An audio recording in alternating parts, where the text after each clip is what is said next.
Hello, आज जो हम देखने जा रहे हैं वो है रीवैल्यूएशन अकाउंट। क्लास 12th का हम देखने जा रहे हैं। देखो, रीवैल्यूएशन अकाउंट के इंपॉर्टेंस क्या क्या है। पहली बात, पूरी एक बुकलेट है आपकी, पार्टनरशिप, ठीक है। उसके अंदर जितने चैप्टर है, कहां से, profit sharing ratio, admission, retirement, death, चारों चैप्टर में आपका रीवैल्यूएशन अकाउंट आने वाला है।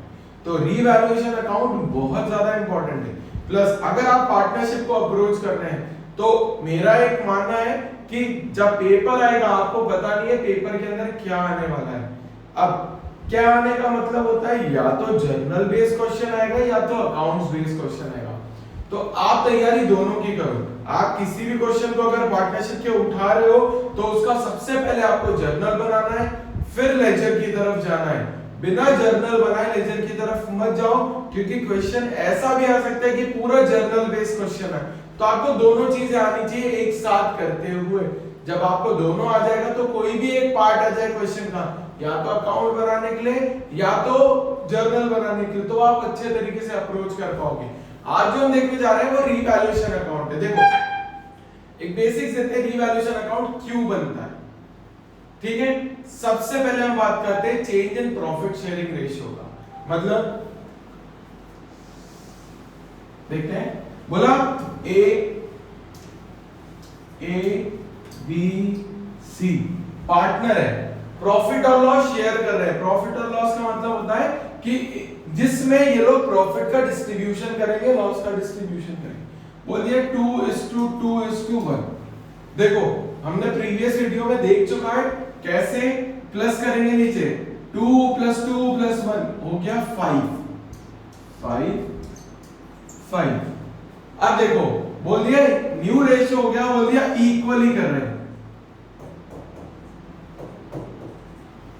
अब इक्वली में क्या होता है, जितने पार्टनर होते हैं उतना वन लगाया जाता है। हमें पता है जब भी ऐसी कंडीशन आएगी जहां प्रॉफिट रेशियो के सिनेरियोस चेंज होने वाले, तो उस केस में रीवैल्यूएशन होता है। रीवैल्यूएशन क्यों होता है, पार्टनर बोलेंगे पहले हमने ये रेशियो में प्रॉफिट शेयर करा था, अब हम ये रेशियो में प्रॉफिट शेयर करेंगे। तो हमें चाहिए clear cut balance sheet PSR change होने से पहले, मतलब इसके पहले का सारा की सारा डिस्ट्रीब्यूशन होना चाहिए in terms of asset and liability, कि जब हम नई फर्म में एंटर हो तो हमें हर चीज रीवैल्यूड फिगर में मिले। रीवैल्यूड मतलब डेटर की वैल्यू करंट पे आ जानी चाहिए, स्टॉक, कैश, लायबिलिटी को भी आपको मैनेज करना पड़ेगा। कुछ नई आई होगी, कुछ पुरानी गई होगी, तो आपको अल्टीमेटली क्या करना है, जब जब ऐसी कंडीशन आ रही है पीएसआर चेंज हो रहा है, तब तब आपको आपके एसेट और लायबिलिटी को क्या करना पड़ेगा, रीवैल्यू करना पड़ेगा। क्लियर है, ठीक है। आगे चलते हैं अपन, क्या होता है रीवैल्यूएशन। अब उसकी जर्नल एंट्रीज बहुत इंपॉर्टेंट है। देखो, अगर हम बात करें कि जर्नल क्यों करना है, देखो बिना जर्नल के आपको कभी भी अकाउंट समझ में नहीं आएगा। इसीलिए मैं 11th क्लास के बच्चों को इंसिस्ट करता हूं ज्यादा से ज्यादा जर्नल सीखो। क्यों, क्योंकि 12th में वही चीज बहुत इंपॉर्टेंट रोल प्ले करने वाली। सबसे पहले हम शुरू करते हैं जर्नल। देखो, पहला पॉइंट बोला, when value of asset increases. बोला एसेट की वैल्यू बढ़ती है। देखो, एसेट की वैल्यू बढ़ेगी तो फर्म के पॉइंट ऑफ व्यू से पॉजिटिव सिनेरियो है, तो एंट्री होती है और asset account debit to revaluation.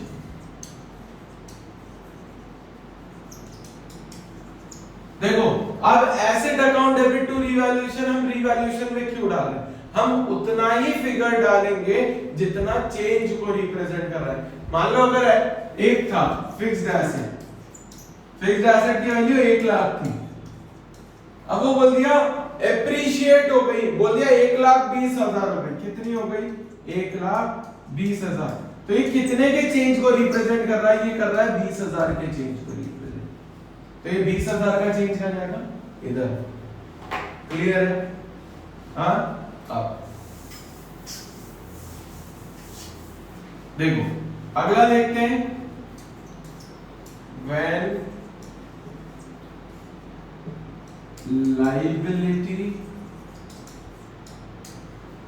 decreases, क्या हो रहा है जब लाइबिलिटी की वैल्यू डिक्रीज हो रही है, मतलब पुरानी बैलेंस शीट में मान लो क्रेडिटर थे, क्रेडिटर का आपने पेमेंट कर दिया तो मतलब क्रेडिटर की वैल्यू क्या हो गई, कम हो गई। जब भी ऐसा होता है एसेट की वैल्यू बढ़ती है, लाइबिलिटी की वैल्यू कम होती है, तो यहां लिखते हैं liability account debit to revaluation. देखो लाइबिलिटी में और क्या क्या चीजें, आपने आउटस्टैंडिंग एक्सपेंसेस पे ऑफ कर दिए, क्रेडिटर का पेमेंट कर दिया, तो ये चीज किसके अंदर आ रही है, डिक्रीज इन लाइबिलिटी के अंदर आ रही है। अगला देखते हैं third point, when asset decreases, क्या हो रहा है जब एसेट की वैल्यू क्या हो रही है, डिक्रीज हो रही है। कैसे डिक्रीज होती है, देखो आपने कर दिया प्लांट एंड मशीनरी की वैल्यू डेप्रीशिएट, जब डेप्रीशिएट हो रही है मतलब वैल्यू गिर रही है। डेप्रीशिएट का मतलब होता है decline in the value of fixed asset, जब फिक्स्ड एसेट की वैल्यू गिरती है उसको बोलते हैं डेप्रिसिएशन। क्लियर है, मैंने इकोनॉमिक्स के लेक्चर में डेप्रिसिएशन को बहुत अच्छे तरीके से समझाया था, नेशनल इनकम में बहुत इंपॉर्टेंट रोल प्ले करता है। तो वही डेप्रिसिएशन यहाँ होता है कि जब आपके फिक्स्ड एसेट की वैल्यू क्या हो जाए, कम हो जाए। कम हो जाती है तो अपन लिखते हैं रीवैल्यूएशन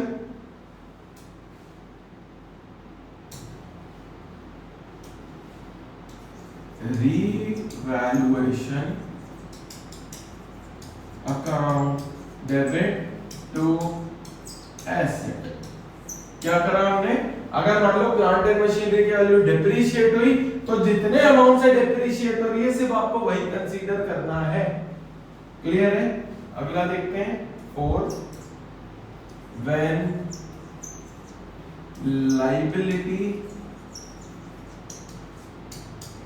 इंक्रीजेस, क्या हो रहा है जब लायबिलिटी की वैल्यू क्या हो रही है, बढ़ रही है। मतलब क्या हो रहा है, आपके आउटस्टैंडिंग एक्सपेंसेस बढ़ रहे हैं, क्रेडिटर की वैल्यू बढ़ रही है। जब वैल्यूज बढ़ती हैं, लायबिलिटी की वैल्यू बढ़ती है, तो एंट्री होती है रीवैल्यूएशन अकाउंट डेबिट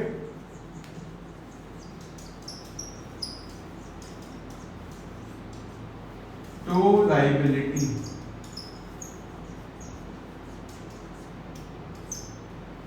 देखो अब एक छोटा सा सम अप करें, क्या होता है रिवैल्यूएशन अकाउंट, चार बेसिक एंट्रीज होती है जो आपको ध्यान रखनी है। व्हेन एसेट इंक्रीजेस, क्या बोला मैंने, when value of asset increases, तो एंट्री होती है asset account debit to revaluation.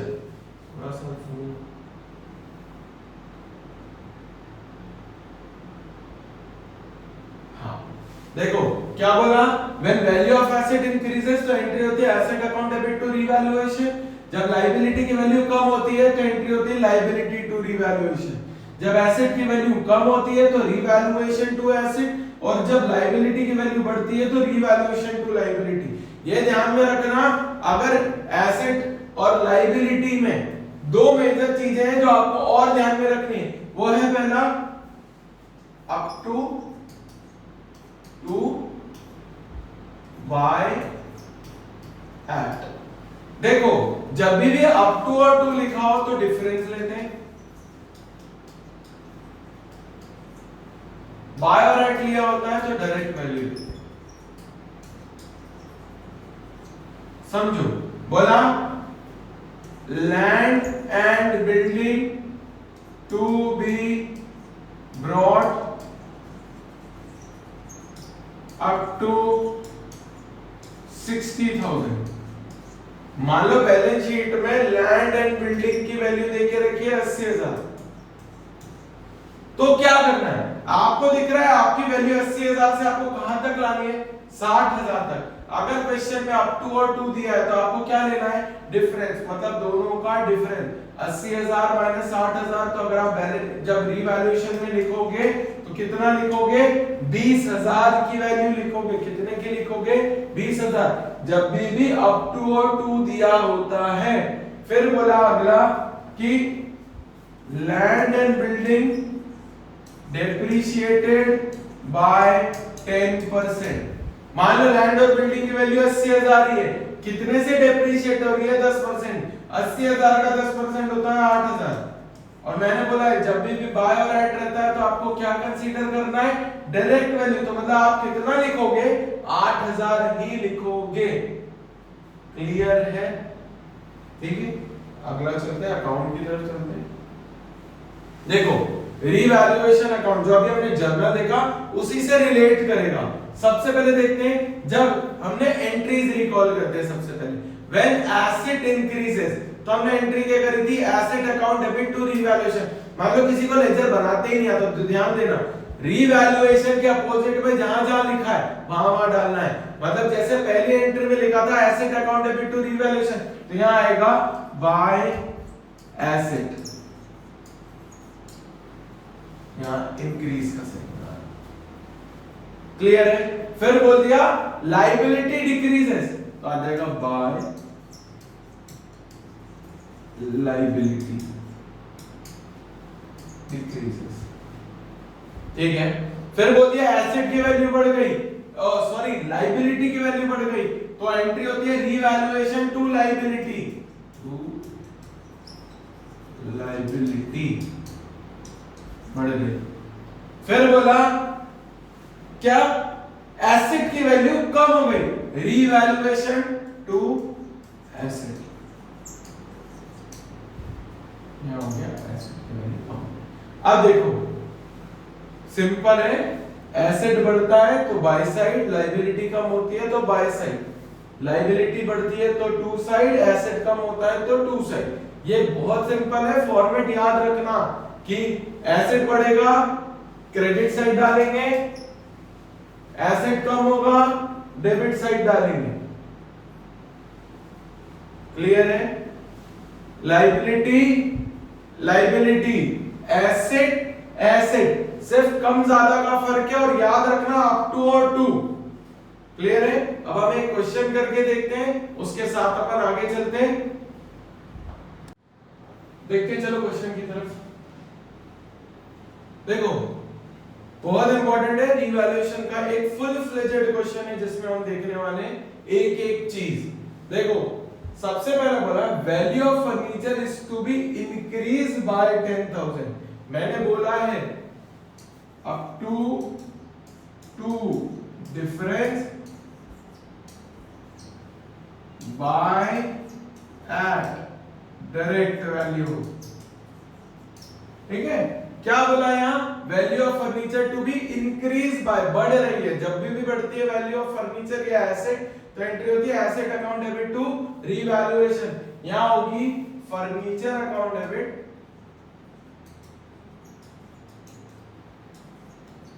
To revaluation. कितने से हो रही है? 10,000 से, क्योंकि यहां बाय लिखा है इसीलिए आप 10,000 कंसीडर करोगे।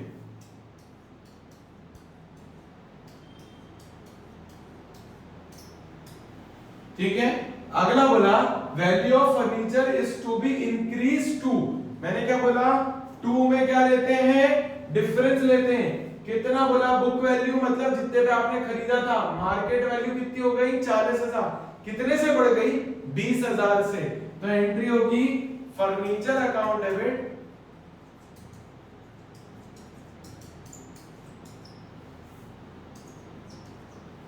To revaluation. कितना? 20,000। 20,000। अगला बोला furniture is to be brought up to 120% of book value, मतलब कितना लेके रखा है? बोला 50,000 है, उसको 120% तक लेके जाओ, तो ये हो जाएगा 60,000। अब देखो जब भी अप टू और टू होता है तो दोनों का क्या लेते हैं? डिफरेंस लेते हैं। 60,000 माइनस 50,000 कितना आया? 10,000 रुपए। एंट्री करिए furniture account debit to revaluation. कितना 10,000 10,000। ठीक है, आगे बढ़ते हैं। बोला stock was under valued by 10%। देखो बहुत इंपॉर्टेंट ट्रांजैक्शन है, समझो। बोला स्टॉक की वैल्यू आपने कितने से कम रिकॉर्ड करी है? 10% से। अगर मैं किसी चीज को 10% मतलब मैं अगर किसी चीज को 100% वैल्यू कर रहा हूं, बता देता हूं, अगर मैं किसी चीज को 100% वैल्यू कर रहा हूं और मैं बोल रहा हूं मैं उसको 10% कम रिकॉर्ड कर रहा हूं, तो मतलब मैं कितने पे रिकॉर्ड कर रहा हूं उसको? 90%। तो बोल के रखा 90% की वैल्यू आपकी देखे रखी है 18,000। तो 100% की क्या होगी? x। सिंपल करेंगे, क्रॉस मल्टीप्लिकेशन कर देंगे, कितना 100 into 18,000 equals to 90 into x। फिर सॉल्व करेंगे 100 into 8,000 divided by 90 equals to x। 0 से 0 9 9 1 9 9 2 80 आ गया। ये आ गया सीधे सीधे 20,000। तो देखो कितना था 100% की वैल्यू 20,000, आपने कितनी रिकॉर्ड करी? 18,000। तो कितने से कम रिकॉर्ड करी? 2,000। जब आप 2,000 से वैल्यू बढ़ाओगे तो आपके एसेट की वैल्यू क्या हो जाएगी? बढ़ जाएगी। स्टॉक की वैल्यू क्या हो जाएगी? बढ़ जाएगी। तो अपन लिखेंगे stock account debit to revaluation. कितने से लिखेंगे? वो लिखेंगे 2,000 से।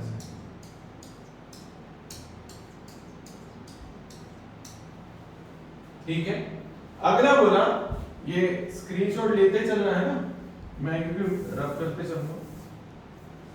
देखो अगला बोला स्टॉक वाज ओवर वैल्यूड, मतलब आपने ज्यादा रिकॉर्ड कर लिया। अगर मैं बोल रहा हूं मेरा बेस ही 100 है कि मिनिमम इतना होना चाहिए, उनने कितना कर दिया? 110%, क्योंकि 10% ज्यादा रिकॉर्ड करा है। तो उसकी वैल्यू कितनी है? 22,000। तो 100 की क्या होगी? फिर से x।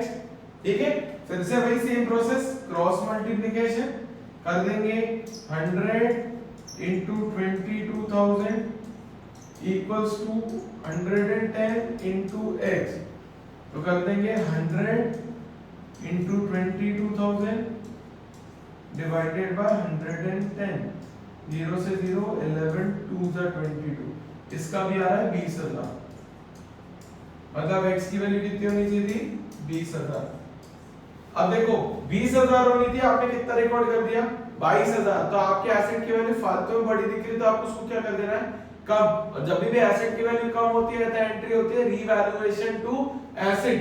तो एंट्री हो जाएगी revaluation account debit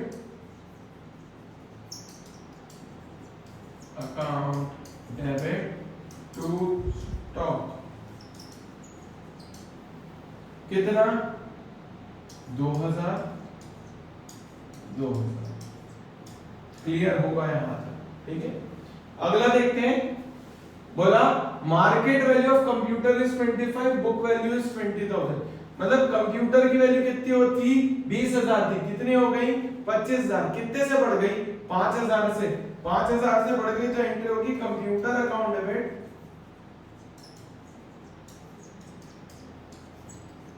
to revaluation.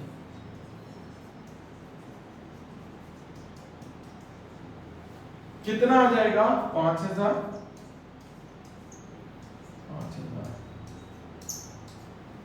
ठीक है, अगला देखते हैं। Machinery is taken by Leena for 80,000, book value of machinery is 60,000। देखो लीना ने मशीनरी कितने में खरीदी? 80,000 में। मशीनरी की वैल्यू कितनी थी? 60,000। तो एसेट की वैल्यू कितने से बढ़ गई? 20,000 से। तो एंट्री होगी, ये ऊपर वाला बता देता हूं,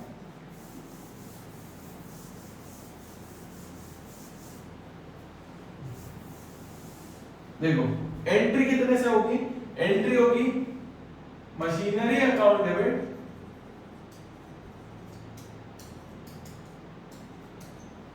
टू रीवैल्यूएशन। कितने से? 80,000 माइनस 60,000 कितना हो जाएगा? 20,000। हो गया 20,000।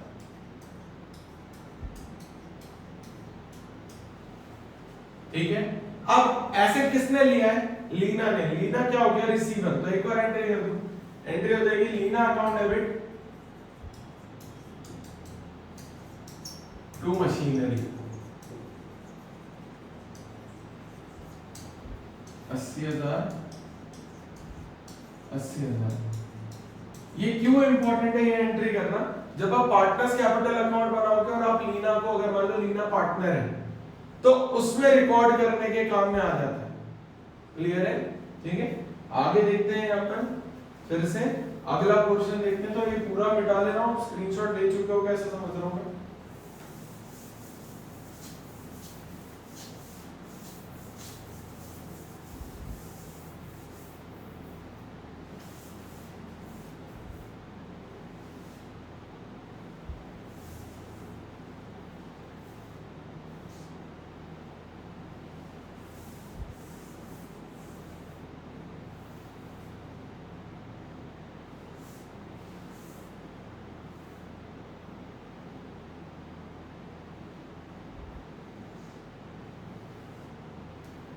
चलो अब देखते हैं, ये तो बहुत इंपॉर्टेंट ट्रांजैक्शन है, मैं ये भी मिटा देता हूं तो आपको समझ ही आ गया होगा। क्या बोला है? 1/3 of the machinery is taken by Rohit for 30,000. Balance is to be revalued at 57,600. Book value is 72,000. देखो तो हम क्या करेंगे? दो पार्ट करेंगे। लिखेंगे 72,000, पहला लिखेंगे 1/3, दूसरा लिखेंगे 2/3। 1/3 और 2/3। यहां पे आएगा 72,000 का 1/3। देखो 3 2 6, 3 4 12, 24,000। ठीक है, 24,000 इंटू 2 कितना हो गया? 0 0 0, 2 4 8, 2 2 4, 48,000 24,000 ये हो गया। अब बोला 1/3 रोहित ने ले ली, कितने में ले ली? 30,000 में। देखो 30 कितने में ले रोहित ने? 30,000। कितने ज्यादा में ले रोहित ने? 6,000 रुपए ज्यादा में। तो एंट्री होगी machinery account debit, machinery account debit to revaluation. Machinery account debit to revaluation कितने से? 6,000 से। ठीक है, दूसरा बोला रिमेनिंग वाज रीवैल्यूड एट 57,600। अब कितने ज्यादा हो गई? 9,600 ज्यादा हो गई। ठीक है, फिर से एंट्री कर देंगे machinery account debit to revaluation 9,600 9,600। देखो ये दोनों अलग अलग, फिर से समझ लेते हैं। 72,000 की बुक वैल्यू थी, उसके दो पार्ट करे, 1/3 2/3। 1/3 की वैल्यू 24,000, 2/3 की वैल्यू 48,000। दोनों को 30,000 और उसको 57,600, मतलब ये कितना ज्यादा? 600। ये 6,000, ये कितना ज्यादा? 9,600। तो दोनों के केस में एसेट की वैल्यू क्या हो रही है? बढ़ रही है, इंक्रीज हो रही है। इसीलिए हमने ऐसी एंट्री, चाहे तो हम इसकी एक सिंगल एंट्री भी पास कर सकते हैं, और या तो हम कर दे machinery account debit to revaluation. कितना? 15,600। करने को हम ये भी कर सकते थे कि हमने दोनों अमाउंट का क्या कर दिया? टोटल कर दिया और एक सिंगल कंबाइंड जर्नल एंट्री बना दी, दोनों के लिए एक सिंगल एंट्री पास कर दी। क्लियर है? स्क्रीनशॉट ले लो इसका, आगे चलते हैं।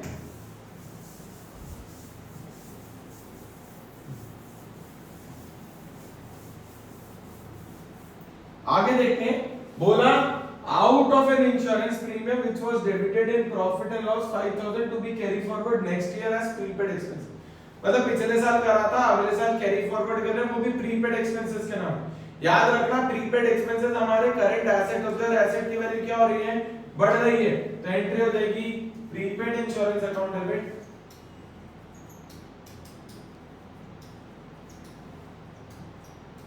अकाउंट डेबिट टू रीवैल्यूएशन कितने से बढ़ रही है? 5000 कर देंगे 5000 क्लियर है। आगे बोला revaluation expenses paid by Leena. देखो जो ये एसेट और लायबिलिटी का इंक्रीज डिक्रीज करे ना उसका खर्चा होता है रीवैल्यू करना कि नई वैल्यू क्रिएट करना। एंट्री हो जाएगी revaluation expense account debit to Leena, क्योंकि पे लीना ने कराया कितना? 5000। ठीक है। एक डेटर था अगला, अ debtor whose dues were 14,000 right of last year paid 10,000 in settlement। तो पहली एंट्री होगी कैश मिला है, cash account debit to bad debts recovered कितना? 10,000। जब हमारा बेड डेट्स रिकवर होगा तो एसेट की वैल्यू क्या हो गई? बढ़ गई। Bad debts recovered account debit to revaluation 10,000। Clear रहेगा आपको? तो ये था रीवैल्यूएशन किस फॉर्म में? जर्नल के फॉर्म में। अब मैं एक आपको टास्क दे रहा हूं कि इसको अकाउंट के फॉर्म में करके देखो और आंसर मेरे को कमेंट बॉक्स में करो कि कितना आ रहा है। क्लियर है? इसी के साथ हमें सपोर्ट करें, लाइक करें, सब्सक्राइब करें, हमें मोटिवेट करें, क्योंकि आप ही हमारा एकमात्र सपोर्ट है। ठीक है, थैंक यू।